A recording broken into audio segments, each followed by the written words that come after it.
Nearing the street my house was on, I witnessed a cloud of smoke. No sooner were there fire trucks and an ambulance fleeing through the traffic light before us. What in the fuck is going on now? Trenton stepped on the gas, having the same disturbing thought that I had. Swinging around the corner for a better view only revealed the city aid vehicles parked in front of my house, as it stood in bright flames. My mouth fell open as my eyes enlarged, taking in the scene. I sprung from the back of the truck, rushing towards the scene. "Hey, what's going on? What the fuck happened?" I asked a nearby firefighter. "Please, stand back, sir." "Oh my god, is that my father?" Paramedics were rushing a charcoaled body resting on a gurney towards the ambulance. With no need for permission, I ran through the front door, flying to my bedroom. I frantically yanked up the piece of wood by my bed, pulling out my journal. The house was over 1,000 degrees and draining my oxygen by the second. I began coughing while trying to walk down the hallway. Fighting to remain conscious, I grabbed the only family photo we had from the wall before collapsing into the arms of a fireman. I was instantly brought back to coherence with an oxygen mask pressed to my face. Where am I? Shit. This is seriously happening right now. My voice muffled through the plastic. Trent told the paramedics that he'd take me to his house, where I'd be safe until contacted by authorities. I fell limp into his and Colton's arms, dropping my journal on the ground. No, please grab that. Guys, please don't fucking leave that. I struggled to reach back for it. Tiffany ran up behind me, scooping it into her chest.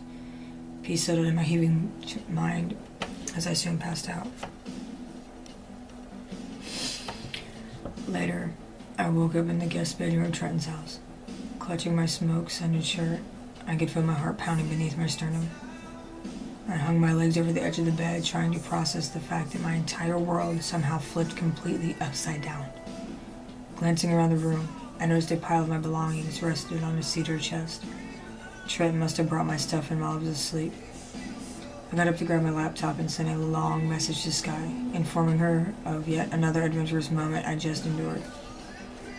Later that evening, I sat quietly at the dinner table across from Trenton. His mother made some lasagna and insisted upon a sympathetic family meal, one in which included the recently homeless guy, whose parents both died quite tragically. How inviting. The fire marshal claimed her father was barely breathing when they arrived. They found him in the kitchen by the stove, gasping. Apparently, he suffered severe carbon dioxide poisoning, and they had to perform CPR once he stopped breathing. He was unresponsive, and they called his death at the site of, I think, approximately 6:45 p.m.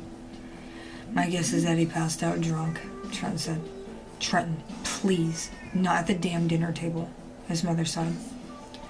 I picked at my plate of lasagna in silence, trying to swallow the stomach bile that inched up my esophagus. With the loss of appetite, I dropped my fork, clanking it against the porcelain plate. "Excuse me. I don't have that much desire to eat. I apologize." I showed back in my chair, walking back up to the guest bedroom. My laptop dinged with a call from Sky, and the Lord being my witness, I couldn't have been more excited to talk to her. "Hey there," I smiled. "Hello. My gosh, I just read your message and it literally freaked the shit out of me. I just don't understand why horrible things keep happening to you or how you've managed to survive it all." "Why is that?" "Well, I did have a rough night from drinking entirely way too much tequila and just recently stopped throwing up. Also, my friends and I got stopped by the 5-0 and they gave our asses a breathalyzer. So coming out of an alcoholic-induced comatose reading all of that shit just tripped me out." "Sorry to burden you with such enthusiasm," I chuckled. "For a guy who just lost his home and both parents, you seem to be handling it quite well. Every time I talk to you, I feel all weight has been lifted and I'm content. If that makes sense." "Completely. So what are you going to do?" This was the moment I had to grab my balls and express to her how I truly felt and what I really wanted to do. My nerves were so far on edge that my stomach knotted up. Honestly, at this point, I'm not quite sure. All I have is my phone, laptop money, and my contents of marijuana and such. She laughed at my pitifulness. "Well, damn. That's the contents of a champion. If we are both being quite honest right now, I have a proposition for you." "And what might that be?" I scratched at my chin. "Move up here. With me. To Chicago." "Yes. Why not?" You're from the cold, it's completely bearable for you, and I know you have nowhere else you would rather be. Am I correct? I'm no charity case, even though your offer stands exceptional. Never had the thought cross my mind. I just want to help you out. Besides, I think you and I both had known for a while how the other one felt about each other. Even though we had never met. Yes. How can one learn to fly if they're never willing to spread their wings and give it a shot? My heart melted in my chest as I internally gushed over her remark. I can be up there in a week if you're serious. I have to take care of some things here beforehand, and then I'll fly to Chicago. I'm being deadass about it. Do what you need to do and I'll take care of your flight. I can totally pay for my own ticket. Oh my god, stop being such a stubborn male, she whined. Yes, ma'am. I'll have my phone on me to keep in touch. A light knock on the door broke my attention.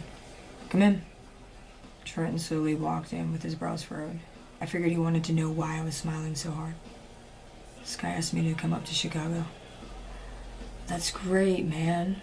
Are you gonna go? I mean, that's what you've been wanting, right? Of course.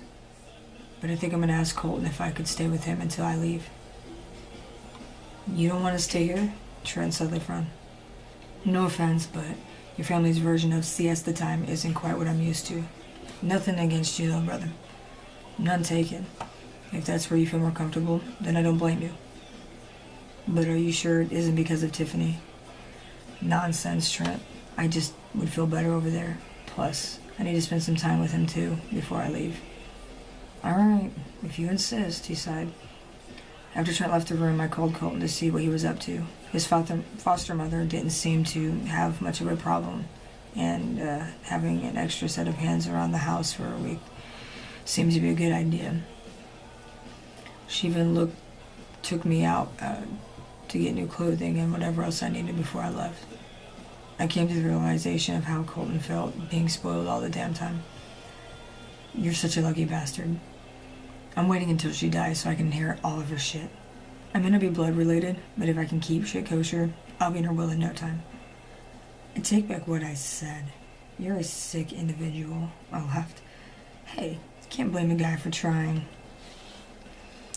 2 days later, visiting Johnny for the last time had my heart rate reducing as I walked through the metal detectors. I stretched my arms out, feeling my hairs raised like tiny magnets attracted to the wall. When Johnny walked through the door, handcuffed, he bared a smile on a freshly shaved head. What's the big news? How have you been, Melly? I've been better. My father... I cleared my throat. Got inebriated one night and set the whole house on fire. He burned to death in the process. I had, no longer have a home and am currently staying with Colton until I fly out to Chicago. Holy shit, dude. That's some intense fucking events right there. But let's face the facts here. You and I both know that your father was on a downward spiral. Especially since your mother... Anyway, he quickly changed the subject. I see you decided to take my advice and go see that boo of yours, he winked. My face became flushed with embarrassment. Yeah, she invited me to stay there. Congrats, I'm happy for you. I want colossal details about that ass when you finally get a taste. And don't look at me like that. Masturbating to soap opera magazines and having a wildly advanced imagination only lasts so long in here. I'm going to miss your insanity, you mad fuck. Hey, somebody has to love and accept me and my ways. Seriously though, take care, be safe, and tear that shit up. By the way, what did you do with your father? Well, considering he was a piece of fucking charcoal, I had him cremated. I didn't care to keep the ashes, so I took his remains and placed them around my mother's grave. I bet her ass was rolling in a casket afterwards. And you brand me with the logo of being an insane mad fuck. Reconsider your facts, Melly, he laughed. Keep in touch with me. I'll be out of here before you know it. A correctional officer came to escort Johnny back into the building. I gave him one final brotherly hug before he was forced away from me. I felt my eyes water as I turned to leave. I still had to go back up to Trenton's for one last family dinner, This time it wasn't so awkward. I lightened up and explained to them why I was leaving for Chicago in the morning. Mr. Rick threw in an extra couple $100 on my last paycheck for security reasons, or so he says. Growing up, I always admired him as a father figure. Then the guilt that sat in my gut had me cringe with pity for my own father, as I'd fall victim to servility. I kept my farewells as brief as possible to remain focused and to refrain from an emotional outburst. I'll be over Colton's bright and early to take your ass to the airport. Don't sleep past your alarm, Allie. I gave Trenton a hearty slap on the back before straddling my motorcycle. Out of all the years of knowing him, never have I seen such sadness in Trenton's eyes until that very moment. I pulled away, nearly detaching my heart from its cavity, while trying to keep the tears at bay in order to see the road clearly. Alright, so that was 15, and the next chapter will be the last, and then I have a little short epilogue at the end, so you guys stay tuned because we are almost done. Thank you.